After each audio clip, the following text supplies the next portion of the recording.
KHU 11 is getting an early start on Juneteenth by celebrating with students and staff at HCC. Yeah, we were glad to join them at the Central Campus today for a special screening of our 2022 Juneteenth documentary, The Pursuit of Economic Equality.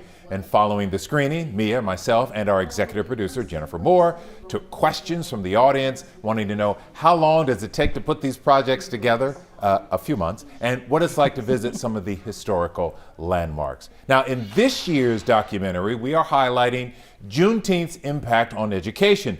So today we're celebrating a man who dedicated 50 years of his life to educating African American students. I traveled to Galveston for this story to learn more about his legacy and the state's first public high school for Black students, which opened in 1885.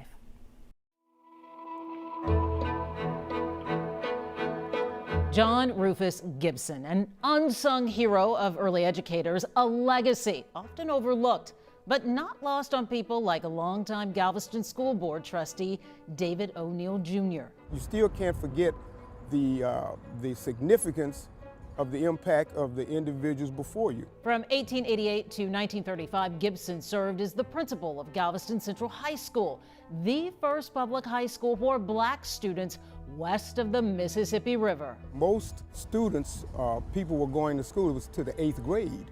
So going to a school like Central, it was like going to a college. The original permanent structure was stately and elegant, much like the man who quickly rose to school principal after just 3 short years of teaching. So many people came from near and far to go to school here. All of the rural areas, Brazoria, Sweeney, Bay City, Louisiana, it was just an easy access to them to come here. And Houston was rural. The first high school for Houston, I believe, was Booker Washington, and it was 1926. Gibson was a graduate of Wilberforce University, the nation's oldest private historically Black university, before relocating to Galveston. By 1905, he managed the then new colored branch of Galveston's Rosenberg Library, while also heading up Central High and its evolution through the years. Gibson's impact and influence extends way beyond Central and Galveston, Texas. In 1901, President McKinley appointed Gibson Consul General of Liberia, a West African nation that then had mission schools and even a teacher's college.